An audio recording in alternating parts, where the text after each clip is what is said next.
Olá, vitrinautas! Estamos de volta nessa segunda-feira de feriadão. Você que está voltando do seu feriado, está voltando da sua manifestação, está voltando do seu passeio nesse feriado do Dia do Trabalho. Nós estamos aqui com um olhar vitrine, comentando as notícias e os fatos mais recentes com vocês, aqui no canal Vitrine do Giba. Olhar Vitrine. Antes de mais nada, inscreva-se nos nossos canais, compartilhe o nosso conteúdo e receba as notificações. Sempre bom dar aquele like lá que você ajuda a gente a divulgar todos os programas do canal Vitrine do Giba. Canal esse que vai amanhã ter já um debate, um bate-papo aqui sobre modos alternativas de vida, capitalismo, é possível viver de um outro modo? Muito bem, teremos a presença do professor jornalista Edilson Caselotto, ele que atuou como professor na área de comunicação, tá? Permacultura, ele cuida lá do sítio do Pau d'Água, em Piracaia, desde 2012, mudou completamente de vida, de rumo, e vai dar aqui uma contribuição muito importante para quem quer mudar radicalmente o seu modo de vida. Teremos também a doutora Vanessa Roncini, professora da Universidade Federal de Santa Maria, e socióloga pela USP, e ela trabalha com as chamadas ecovilas. O programa será mediado pelo Cláudio Novaes Pinto Coelho, doutor em Sociologia pela USP, e o coordenador do NEC, Núcleo de Estudos Críticos da Contemporaneidade, da qual eu também participo. E teremos também o depoimento legal de 2 moradores em uma estação, dessas de permacultura, estação Iviporã de permacultura, a Cibele Daniel e o Jair Daniel. Amanhã, 20 horas, aqui no canal Vitrine do Giba. Espero contar com a participação de todos vocês. Divulguem aí para quem tem interesse no assunto. Vai ser um programaço, vai ser um bate-papo muito legal. E na quinta-feira, obviamente, nós teremos, então, semana cheia aqui no canal Vitrine do Giba, né? Na quinta-feira nós teremos o tradicional Giro da Vitrine. A Madalena Carvalho baterá um papo com a Samara Antunes, e vocês vão, principalmente quem se interessa por beleza, vai ficar sabendo um pouquinho sobre argiloterapia, essências da natureza, vai saber um pouquinho sobre os segredos de uma pele saudável e radiante de forma natural e sustentável, tá? Bate-papo, então, com a Samara Antunes, que é consultora de cosmética natural. Madalena Carvalho sempre trazendo novidades aqui no Papo em Alta. E você vai ver um Só Você Não Viu, Batman Darth Vader, exceto pro Homero, um especial aqui do Só Você Não Viu. E é claro, estaremos falando muitas coisas, inclusive do James Brown. Meu nome é Brown, James Brown. Então, conto com vocês quinta-feira no Giro da Vitrine. Já estamos chegando lá no Giro, quase o Giro 120, hein? 120 do Giro da Vitrine, programa que vai ao ar todas as quinta-feiras aí nas redes. Ok, vamos então, chega de lero-lero e vamos para as notícias da semana. Daqui a pouco eu estarei comentando aí, dando boa noite para todo mundo e comentando as pessoas que vão chegando aqui, tá?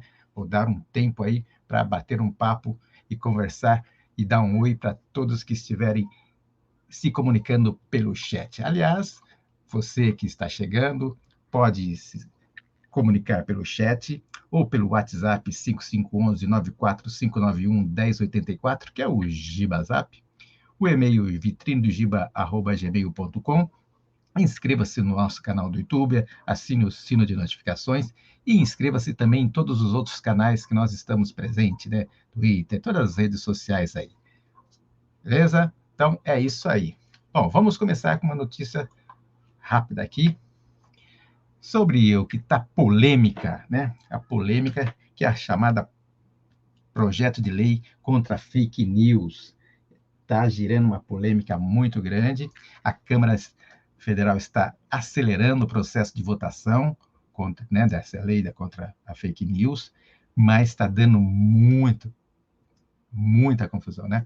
Porque tem uma oposição muito grande das chamadas Big Techs. Big Techs são aquelas grandes do setor, né? Inclusive nessas que a gente está se comunicando aqui, né? No setor de comunicação, né? No setor digital.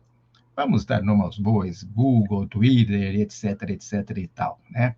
Eles estão, quem abriu as páginas do Google hoje viu lá uma campanha bem contra as fakes, né, o projeto de lei das fake news. Então, é um projeto necessário, mas ao mesmo tempo polêmico. Então, durante a semana passada, né, foi aberto o requerimento de tramitação rápida, né, do projeto de fake news, e já nessa próxima semana, já vai ser acelerado essa semana a votação, tá? Então, o PL das fake news deve, segundo alguns jornais, né, exigir um cuidado muito forte contra o golpe de Estado, contra a criança. A gente sabe que é necessário, né, um projeto desse. Obviamente tem que ser bem discutido e, como diz a coordenadora para direitos digitais do Ministério da Justiça, as plataformas têm de cumprir o seu dever de cuidado de forma permanente em relação a conteúdos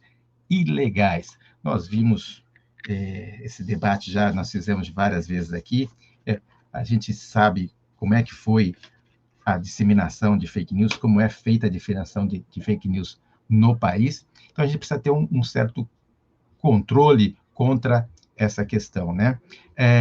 Lógico que muita gente pode falar, é uma questão de censura, mas um regramento é necessário.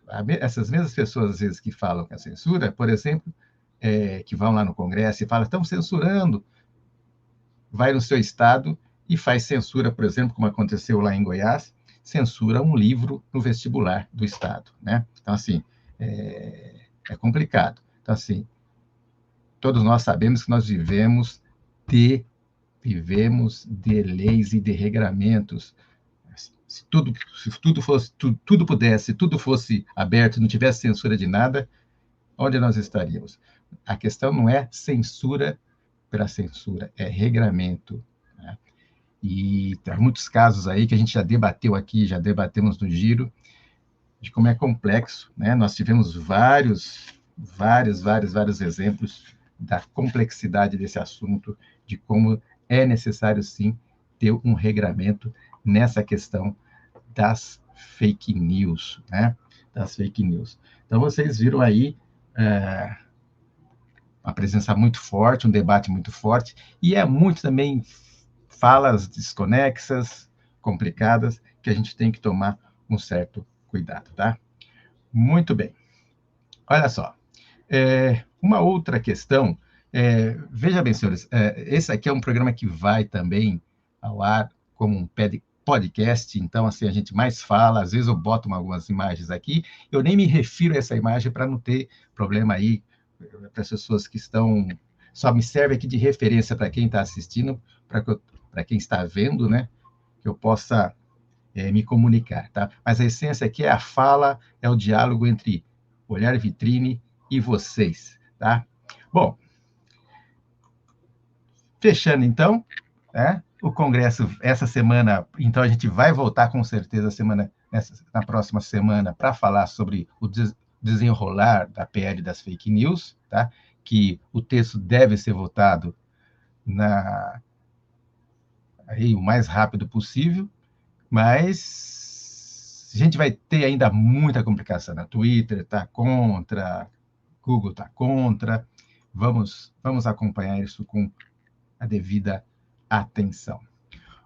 Bom, ele voltou, né? Ele voltou e já existe uma movimentação muito grande. A questão é a seguinte: o ex-presidente Jair Bolsonaro, né, voltou, já foi chamado para depor, e na primeira reação que ele teve foi dizer que lá na sede da PF, né, primeiro depoimento que ele prestou essa semana, ele disse que ele propagou por falar em fake news, né? Ele propagou algumas fake news, né? Compartilhou alguns resultados de eleição, questionando as eleições. Vocês lembram muito bem desses vídeos, né? Questionando as urnas eletrônicas, etc. Mas ele disse que estava fazendo um tratamento com morfina, tal, né? E que a morfina fez com que ele não tivesse noção do que estava fazendo, né? E esse mesmo Bolsonaro, né, então disse que teve um engano, né? Ele depois lá mais de 2 horas na Polícia Federal, certo? Disse que quando divulgou esses ataques às urnas, realmente ele não estava no seu melhor momento, né? Porque estava tomando remédio, estava tomando morfina. Muito bem. É isso aí, cada um tem a sua desculpa para prestar, né? Foi sem querer. Ou será, como disse o Chaves, foi sem querer querendo, né? É o Chaves que diz isso, o Chapolin Colorado. Foi sem querer querendo. Muito bem. E, enquanto isso, está crescendo lá no Congresso, a questão também está muito quente, a CPI, né, que vai analisar os ataques do 8 de janeiro, os ataques chamados ataques golpistas de 8 de janeiro. Tá?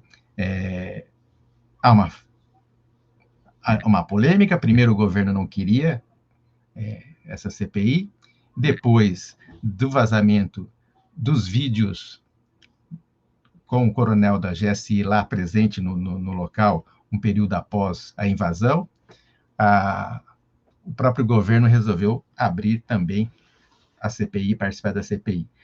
Vamos ter semanas agitadas, vamos ter momentos agitados no Congresso, principalmente por conta dessa CPI.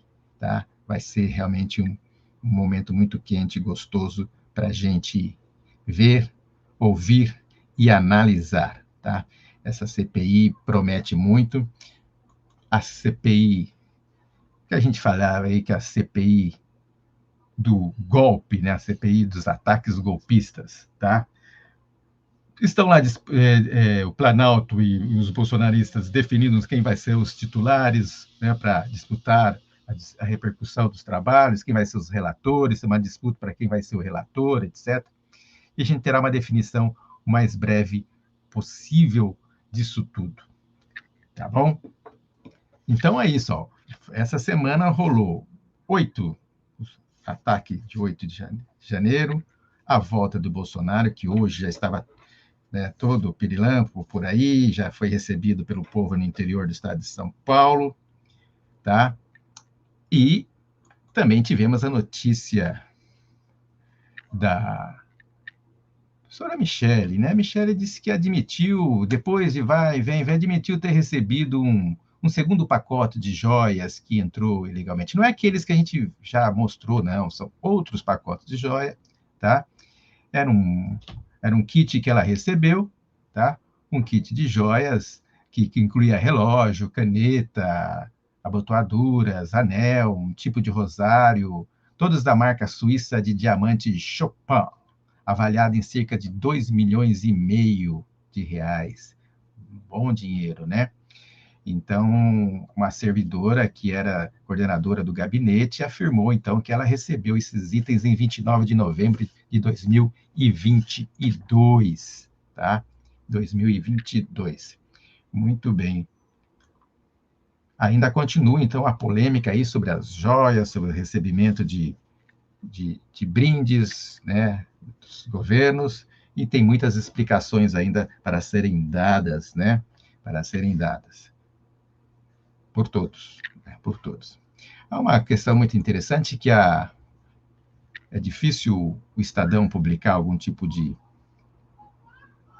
editorial sobre isso, mas ele disse que sem Bolsonaro não haveria o 8 de janeiro, né? Que o 8 de janeiro tem tudo para ser uma grande confusão, aqui, isso que eu falei aqui anteriormente, mas que os bolsonaristas não se enganem. Falar daqueles eventos é expor a incontornável responsabilidade de Bolsonaro, tá? A responsabilidade de Bolsonaro. complicado isso, mas vai ter que realmente, vai vir na tona muitas coisas. Eu acho que essa CPI vai ter muita podridão, né? Muita coisa, muitos fatos serão levantados, né? Os lamentáveis eventos daquele domingo fatídico vão vir à tona, quem financiou, quem apoiou, né? A atuação da Polícia Rodoviária Federal está se tornando cada vez mais nítida, né? O papel que ela exerceu para impedir em os locais em que o Bolsonaro não tinha tanto voto de não ir votar. Então, assim, isso está bem claro já, né? Então, essas coisas serão todas postas. E esse editorial, ele trabalha muito essa questão, né? Ele fala sobre isso, né? Jogando claramente a situação que nós chegamos. Isso era uma situação que poderia muito bem ser evitado no jogo da democracia. Infelizmente, nós fomos jogados a essa situação vexaminosa, né? De vexame político. Muito bem. Vou dar um suspiro às questões políticas, senão nem todo mundo aguenta. Vamos entrar naquele momento mais leve, depois a gente volta de novo, né? Então vamos falar um pouquinho de coisas mais atuais, vamos entrar um pouquinho na questão do esporte. Daqui a pouco estarei dando um oi para todo o pessoal que está chegando aí, deixando o seu recado aí no chat, tá? Olha, quem imaginava, gente, que... Vamos falar de futebol primeiro, mas futebol leve, não vamos falar ainda das coisas mais pesadas, vamos falar leve, vamos falar Botafogo, Botafogo. O Botafogo, quem acreditava que o Botafogo do Rio de Janeiro voltaria a liderar o Campeonato Brasileiro quase 10 anos? Ô, Celso Montal, quase 10 anos. Eu vou te explicar depois porque eu estou te chamando, Celso Montal. Quase 10 anos, né? O Alvinegro, né, carioca, é a única equipe com 100% de aproveitamento na competição. Olha, 9 anos, na verdade, 9 anos e 9 meses depois, o Botafogo está de volta à liderança do Campeonato Brasileiro. Ele venceu o Flamengo do Sampaoli por 3-2 no domingo, agora, né, no Maracanã. E chegou lá a 9 pontos no campeonato. Olha, a última oportunidade do qual o Botafogo esteve na ponta de uma tabela do Brasileirão, da Série A, foi em agosto de 2013. Celso Montal, sabe quando? Quando o Botafogo venceu a Portuguesa, a Portuguesa de Desportos, a gloriosa Lusa, por 3-1 no Canindé, em São Paulo, pela 15ª rodada daquele campeonato de 2013. Depois disso, a equipe não manteve o mesmo ritmo, né? E terminou a competição em 4º lugar. O título ficou com o Cruzeiro, que ultrapassou o Glorioso na rodada seguinte. Tá bom? Então, assim, quem acreditava? E outra coisa também, fora o Botafogo, os times do Rio estão indo muito bem, né? Estão indo muito bem. O Fluminense perdeu porque jogou com um time reserva, mas está muito bom.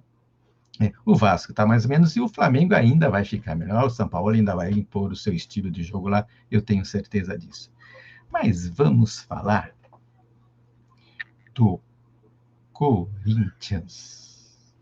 Depois daquela lambança, né, com o técnico Cuca, que foi inclusive objeto na quarta-feira, na Folha de São Paulo, de uma reportagem, uma entrevista, né, muito interessante, em que praticamente definiu a caída do Cuca. O advogado, né, o Willy Eglot, né, que atuou em nome da menina, refutou a versão que o treinador tinha dado, tal, e foi polêmica, foi realmente um furo, e aí a situação ficou meio que incontornável, né? Muito bem, assunto teoricamente controlado, ele pediu demissão, saiu do Corinthians, e o Corinthians ficou sem técnico nesse período. Falou-se na contratação, primeiro do Mano Menezes, aquele do Internacional, que foi da seleção, né? Mas o Mano resolveu ficar lá mesmo, no Internacional, e não vir para o Parque São Jorge. Quase não vão mais no Parque São Jorge, né? Para Itaquera. Muito bem. Aí falou-se na contratação do Roger Machado, que está um tempinho sem treinar, okay? Mas houve uma rejeição muito grande nas redes ao Roger Machado. Tá? O Roger foi treinador do Grêmio, quem se lembra, né? Um técnico jovem, polêmico, com as atitudes, né? Umas atitudes fortes politicamente, socialmente, mas a reação da torcida, segundo, foi muito forte, e eles acabaram hoje fechando com ele, Luxemburgo. Vanderlei Luxemburgo é o novo técnico do Corinthians Futebol Clube, tá? O Luxa, que já trabalhou no Corinthians anteriormente, né? Não sei se vocês sabem, o Luxa já foi técnico do Corinthians há tempos passados, está voltando então para ser o novo treinador, tá? Novo treinador do Corinthians. O velho professor está de volta.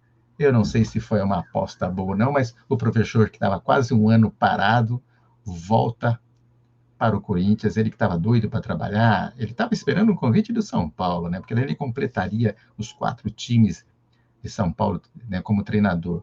Mas não recebeu. São Paulo optou pelo Dorival. E ele agora aceitou de bom grado aí, fechou hoje para trabalhar no Corinthians. E já deve estrear amanhã no banco já contra o Independiente Del Valle pela Libertadores. Já deve estar no banco, é rápido, deve estar lá já sentadinho no banco para treinar o Corinthians amanhã. Tá bom? Muito bem. Vamos então dar um tempinho aqui e ler um pouquinho aqui o que pintou aqui. Boa noite, Lu Oliveira, vitrinautas, vitrineiros, boa noite, Lu. Obrigado pela sua participação.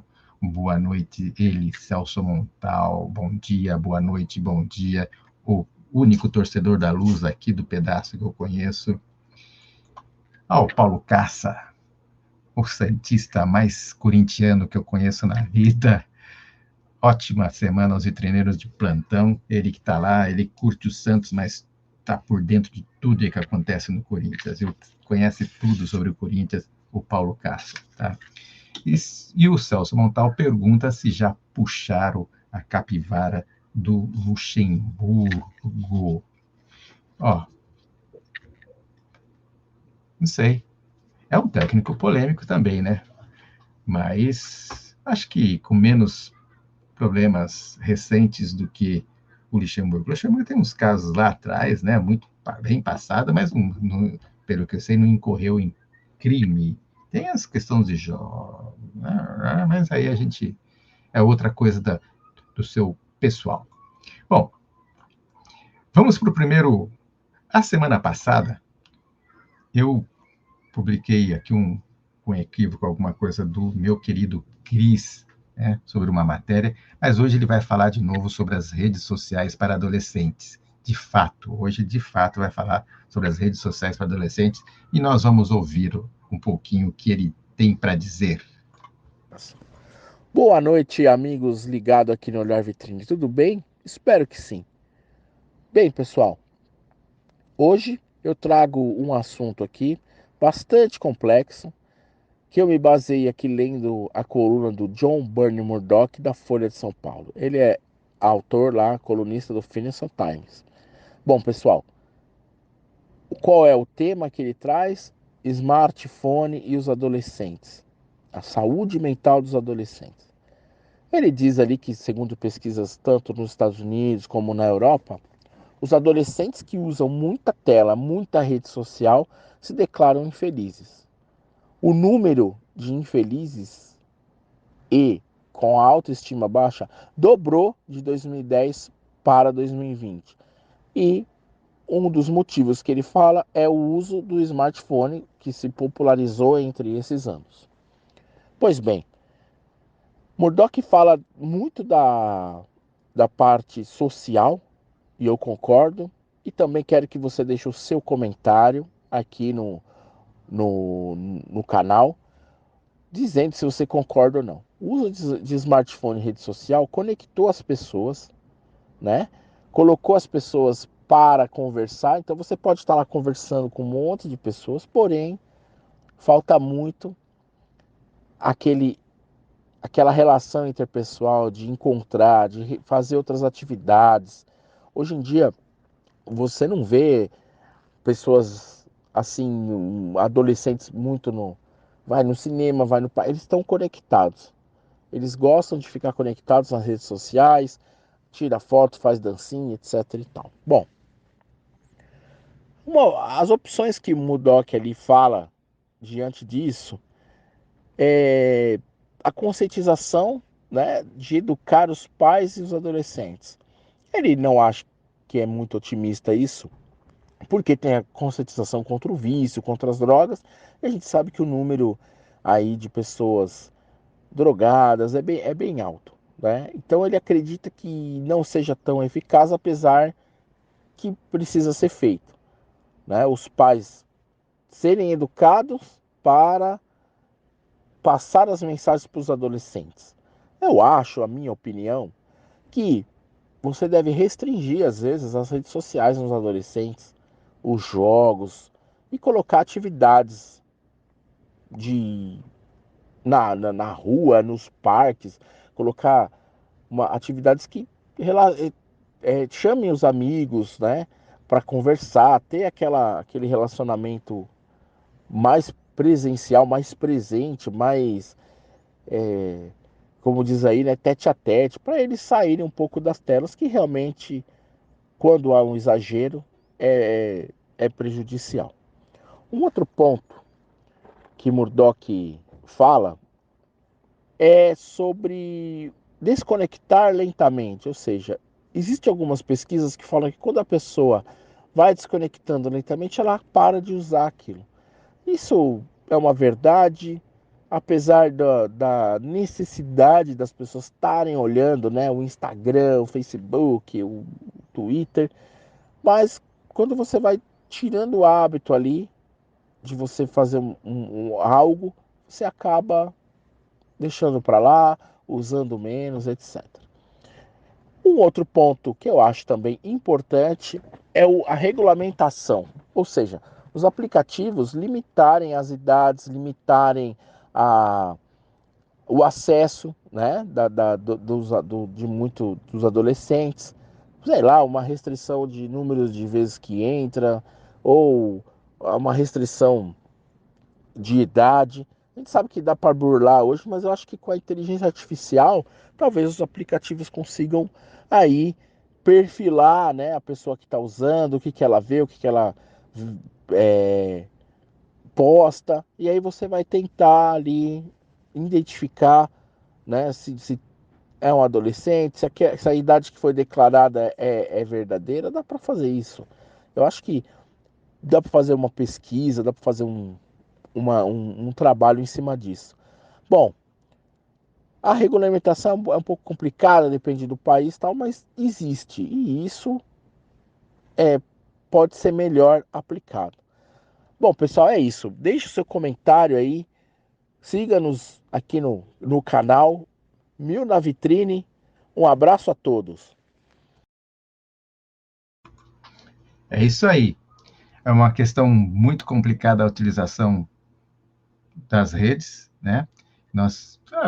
E tem umas redes aí muito diferentes aí que eu ainda não me entornei. Teve uma reportagem, inclusive, no grande jornal aí essa semana sobre uma rede nova, o que os seus filhos ficam fazendo na internet, redes que a gente não tem muito controle. Então, os pais devem realmente ter um pouco de controle sobre isso. Não é um grande mal, a gente já falou aqui, assim como os jogos não são um grande mal, mas tudo que é em excesso é ruim, né? Há que ter moderação em tudo, ter um certo controle em tudo isso daí. A gente tem que ter um certo controle nas coisas que a gente faz, né? E controle também no cuidado com os nossos filhos, com as nossas crianças e adolescentes. Eu acho que vamos nos ficar mais atentos e discutir mais esta questão, certo? Muito bem. Olha, capas da semana das revistas. A Veja, nem tudo é permitido.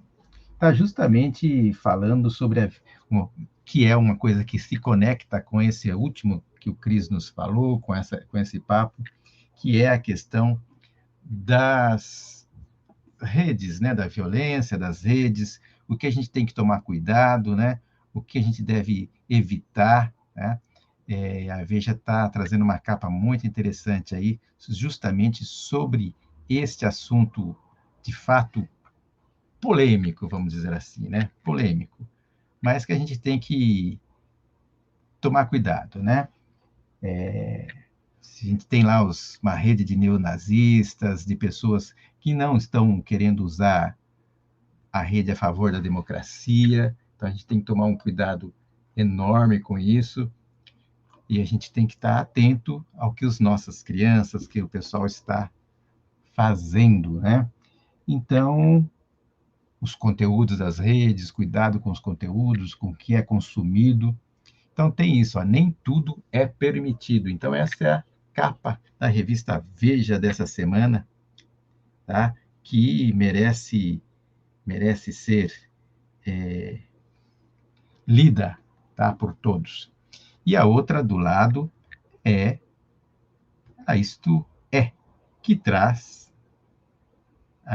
que traz na capa a primeira-dama, ela, Janja, tá? Primeira-dama, Janja. O poder de Janja. A primeira-dama age com autonomia, influencia Lula e se destaca em ações contra o racismo, a fome e a violência à mulher, mas tem incomodado ministros e petistas que questionam as decisões dela. Sua força é um triunfo ou um problema para o governo? É isso que a Isto É coloca, né? Que é esse poder de uma pessoa como a Janja, a força que ela tem, né? Uma força muito grande para fazer política, né? E incomoda algumas pessoas, obviamente, porque ela tem um poder de destaque, ela não é uma primeira-dama que, que fica quietinha, né? Que cumpre aquele papelzinho de boa esposa, boa primeira, né? Aquela coisinha de ficar, né? Bela e recatada e do lar. Ela opina, ela é uma militante do partido, tá? Às vezes as mesmas pessoas que criticam ela são as que defendem aquela outra primeira-dama a fazer política também. Então a gente tem que tomar um certo cuidado com isso. Ela tem e deve e pode, e quem tem que cuidar disso é o marido, né? O marido é que pode dizer se está certo ou se está errado, né? Então tá aí, ó. Veja, isto é, tá? Com as capas aí interessantes da semana, tá? E a outra é a Carta Capital, falando sobre o Brasil profundo, bueiro do golpismo, da prepotência e da governança continua aberto, fazendo, obviamente, um alerta para esse jogo sujo da política, né? Essas agressões crescentes à democracia que temos enfrentado e lutado, né? Que está aí. Sempre tem alguém querendo fazer um jogo contra a democracia, usando palavras bonitinhas e etc. Né? São tentativas bizarras para mudar o jogo da política. A gente tem que tomar um certo cuidado com isso, tá bom? É muito, muito, muito importante. Muito bem, meus queridos e queridas que estão aqui. Ó, agora vamos para coisa leve. Você que está aí, presta atenção. São duas coisas leves mesmo. Depois a gente volta para coisas mais pesadas. Duas coisas bem leves. Primeira, você é daqueles que tem mania de ir no banheiro acompanhado com aquele celular para assistir o giro da vitrine ou para ler as notícias da semana? É preciso tomar um certo cuidado, né? Quem não consegue ter desapegar do telefone nem na hora de ir ao banheiro, deve ter cuidado redobrado. Estudos mostram que os celulares têm grande potencial para acumular germes, bactérias e vírus. Melhor mesmo é ir sem os aparelhos, né? Ou se você for, você tem que fazer uma higienização correta, depois, antes e após o uso do celular lá, fazendo lá, né? Lendo, tá, né? É um bom momento para você ir, inclusive, segundo alguns colegas, para você mandar aqui um áudio para o Olhar Vitrine comentando uma notícia. Você senta lá e manda um áudio no GibaZap, senta lá, manda o áudio no GibaZap 5511-9451-91-1084. Aproveite esse momento, mas saiba, depois faça uma higienização do seu celular, porque é grande o índice de contaminação, tá? Tem que tomar muito cuidado mesmo. E uma outra coisa, esse um amigo meu já tinha falado, né? Tem, ó, aproveita, manda seu áudio. Tá, Davi de Guimarães, ele ficou de mandar lá um áudio para mim, ó, só mandou um texto enorme e eu não consegui gravar o texto dele ainda. E era um texto interessante, né? Então, aproveita e grava assim. Ó, e uma outra matéria, uma outra coisa interessante, bacana. Ah, não sei se a Lu está assistindo, eu não sei se ela brincou de Barbie. É isso, Barbie. Muito bem. Olha, a empresa que fabrica a Barbie, a Mattel, está lançando a Barbie com síndrome de Down. Olha que bacana, né? Uma Barbie que retrata uma pessoa com síndrome de Down. Ela apresentou no dia 25 uma nova Barbie, tá? Uma tentativa de levar mais crianças a se verem na popular boneca, né? A nova boneca, né, o novo modelo, foi resultado de uma colaboração com uma empresa nacional, né, um Instituto Nacional de Síndrome de Down lá nos Estados Unidos, para assegurar que retrata com exatidão uma pessoa com Down, né, sem ser caricatura, né? A Barbie desempenha um papel importante nas primeiras experiências de uma criança e estamos empenhados em fazer a nossa parte para contrariar o estigma social através dos brinquedos, disse a vice-presidente executiva da empresa. Muito bem. A boneca é menor que a Barbie normal, né? Não é grande. E tem um tronco mais comprido que o resto do corpo, orelhas menores, um nariz com ponte plana e olhos amendoados. Tá? Características comuns das pessoas com síndrome de Down. Tá? Então, ela divulgou uma foto em que a escritora francesa Eleonore Laloc segura essa Barbie, né, que retrata uma pessoa com síndrome de Down, e isso que divulgou, encaminhou para o resto do mundo. Vamos acompanhar, então, né, essa novidade. Parabéns a essas inclusão, mesmo desses conteúdos aí, né? Mas é importante essa inclusão das pessoas no sistema, né? Que é muito bom. Bom, gente, vocês acompanharam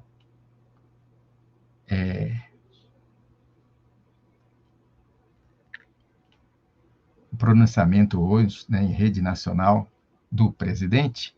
Mas por que eu quero colocar aqui? Porque a coisa mais importante é que ele anunciou, né, um aumento aí no salário mínimo, muito importante, né? Então tá aí, anunciou um aumento para 1.320 e prometeu aumentar a faixa, né, de isenção do imposto de renda. Tá? Vamos ouvir um pouquinho para a gente esclarecer sobre esse assunto. Na véspera do Dia do Trabalho, em pronunciamento em rede nacional, o presidente Luiz Inácio Lula da Silva anunciou o novo aumento do salário mínimo e o retorno da política de valorização do mínimo. O presidente Lula disse que vai enviar ao Congresso Nacional nos próximos dias um projeto que vai tornar o reajuste do mínimo acima da inflação. A partir da manhã, o salário mínimo passa a valer R$ 1.320 para trabalhadores ativos e aposentados e pensionistas. É um aumento pequeno, mas real, acima da inflação, pela primeira vez depois de 6 anos. Nos próximos dias, encaminharei ao Congresso Nacional um projeto de lei para que esta conquista seja permanente e o salário mínimo volte a ser reajustado todos os anos acima da inflação, como acontecia quando governamos o Brasil. Segundo o presidente, a medida faz parte do projeto do governo de recompor as conquistas perdidas pelos trabalhadores e trabalhadoras ao longo dos últimos anos. Lula também se comprometeu a, até o fim do seu atual mandato, em 2026, aprovar a isenção do pagamento do imposto de renda para quem ganha até 5 mil mensais. Quero também anunciar outra medida muito importante. Estamos mudando a faixa de isenção do imposto de renda, que há 8 anos estava congelada em R$ 1.903. A partir de agora, o valor até R$ 2.640 por mês não pagará mais nenhum centavo de imposto de renda. E até o final do meu mandato, a isenção valerá para até R$ 5.000 por mês. O presidente defendeu a política de valorização do salário mínimo como um grande instrumento de transformação social. Não haverá reconstrução do Brasil sem a valorização dos trabalhadores e das trabalhadoras. O Brasil vai voltar a crescer com inclusão social e novos empregos serão criados. Pode estar certo de que o esforço do seu trabalho será cada vez mais reconhecido e recompensado. E o 1º de maio, que sempre foi um dia de luta, voltará a ser também um dia de conquista para o povo trabalhador. Lula lembrou que a valorização do salário mínimo não é essencial apenas para quem o ganha.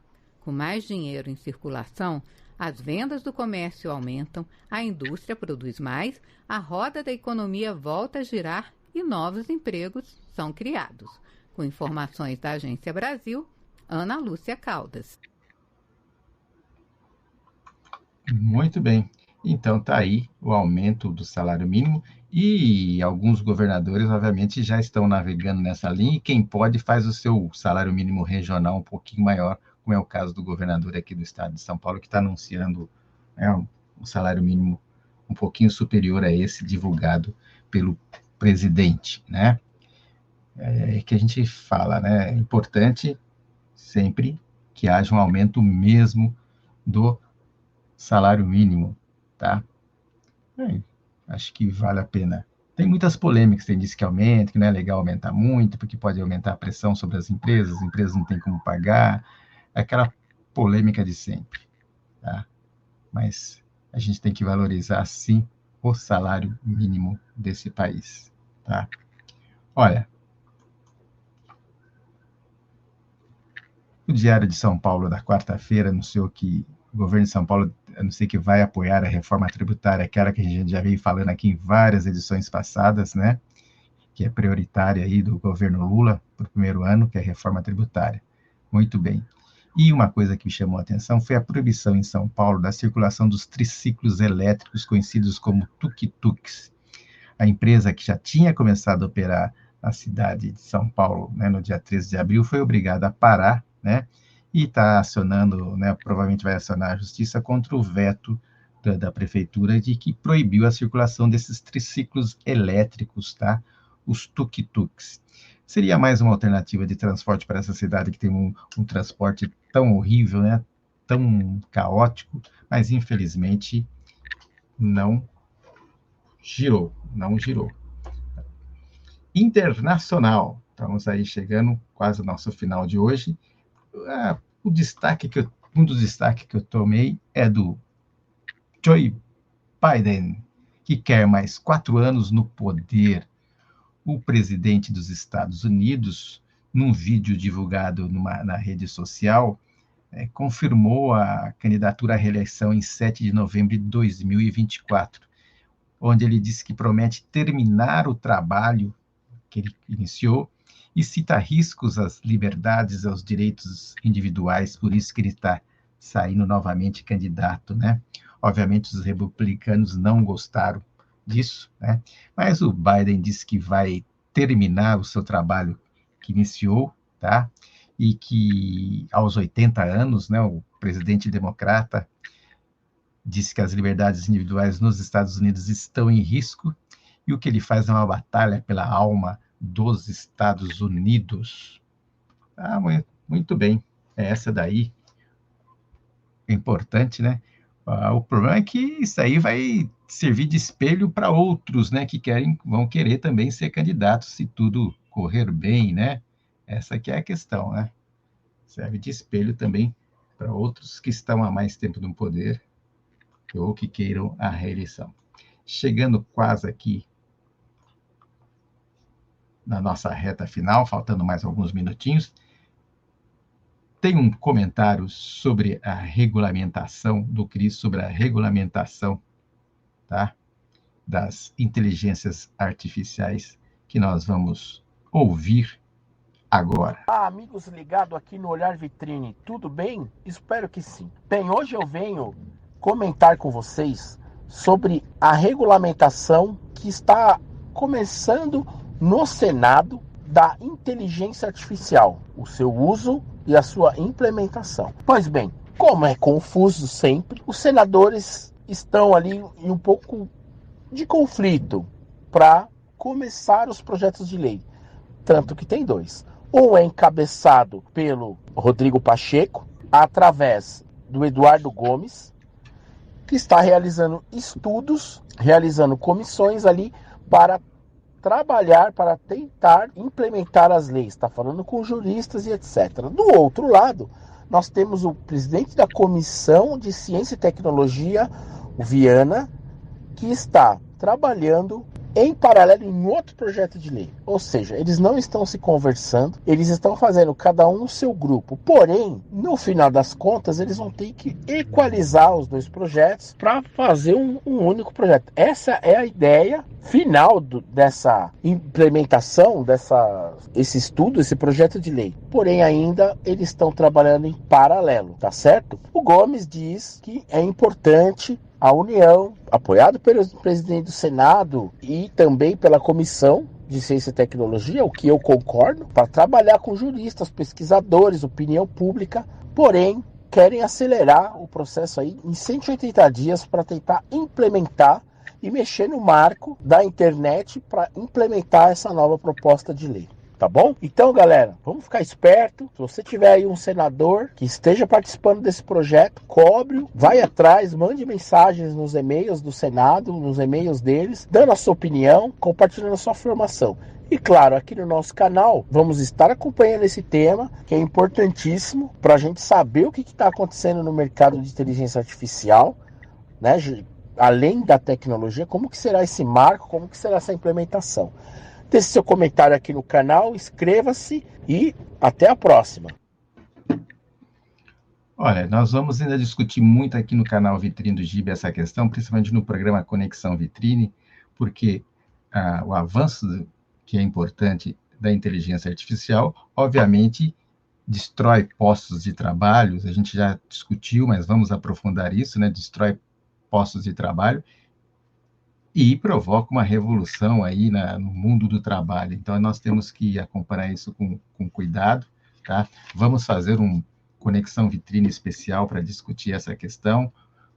Logo, logo, ainda, talvez no final de maio, começo de junho, nós faremos esse bate-papo e vamos acompanhar essa tramitação muito importante sobre as inteligências artificiais ou inteligência artificial, tá?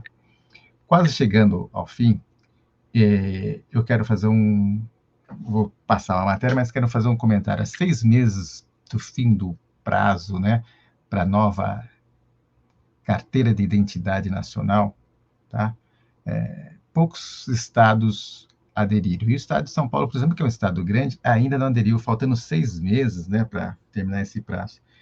E eu mesmo gostaria muito de tirar a nova carteira de identidade nacional, renovar, e vou ter que ficar esperando o governo do estado acelerar esse processo da nova carteira de identidade nacional.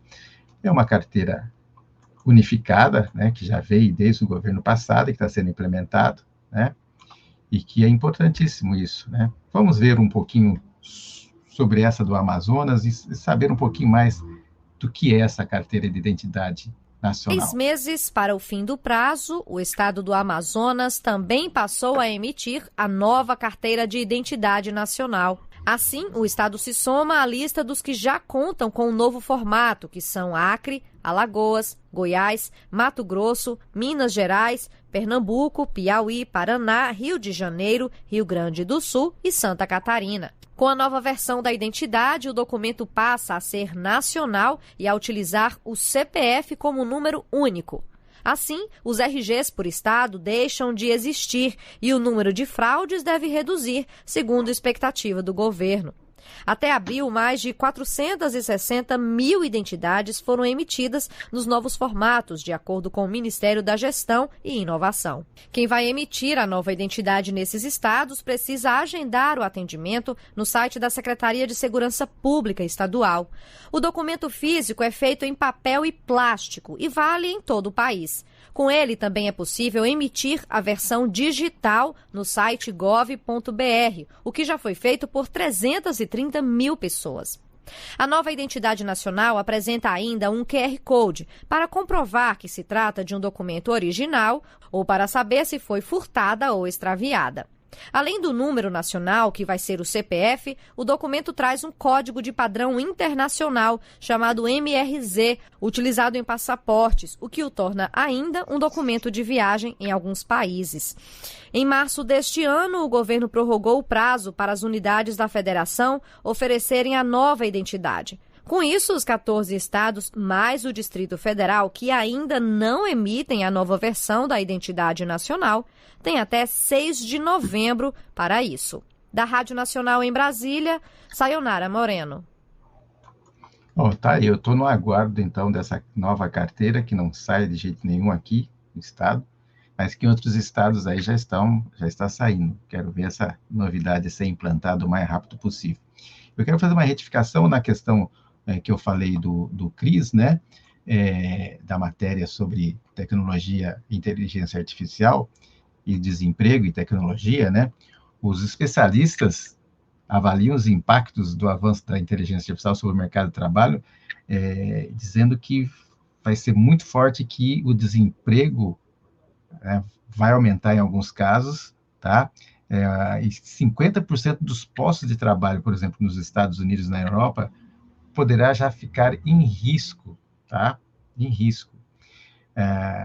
Então, assim, a tecnologia tira, mas também em outros segmentos cresce, né? Nós, por exemplo, temos uma deficiência em profissões novas, essas profissões que mexem com as novas tecnologias, né? Então, tá aí, você vai procurar, está cheio de vagas, mas você não tem pessoas para ocupar, né? Programadores de software, administradores de dados, analistas de Big Data, facilitadores de TI, influenciadores digitais, né? Gestores de e-commerce, então, gestores de comunidades, designers de conteúdo, analistas de marcas, de redes, etc.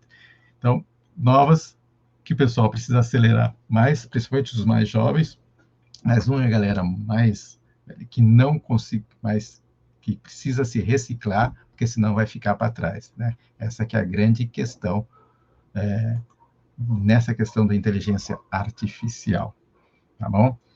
Bom, gente, olha, vocês, como eu já disse, amanhã tem um compromisso de ficar aqui no canal Vitrine do Giba e assistir o debate, ou bate-papo, né? Capitalismo é possível viver de um outro modo, em que estarei apresentando, e teremos a presença do professor e jornalista Edilson Caselotto, da professora Vanessa Roncini, do Cláudio Novaes, da Shelly e do Jair Daniel, que são permacultores lá em Santa Catarina, que trabalham com permacultura, e nós vamos fazer um bate-papo interessante aqui sobre essas novas alternativas, como é que é você fugir do mundo do consumismo, é possível você fugir do mundo do consumismo, produzir o seu próprio alimento, produzir o seu próprio modo de vida, não gastar bem menos com supérfluos, com coisas supérfluas. Essas são as questões que serão debatidas amanhã.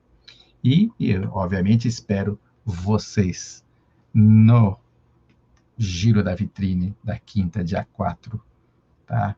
Nós teremos um bate-papo com a Samara Antunes, que vai falar sobre argiloterapia, né? A poderosa ação terapêutica da argila. Sabe aquela coisa de botar argila no rosto, tal, né? Se realmente é eficaz ou não. E essências da natureza, o poder que essas essências da natureza têm na questão de beleza e estética. Muito obrigado. Até a próxima. Um beijo e um abraço para todos.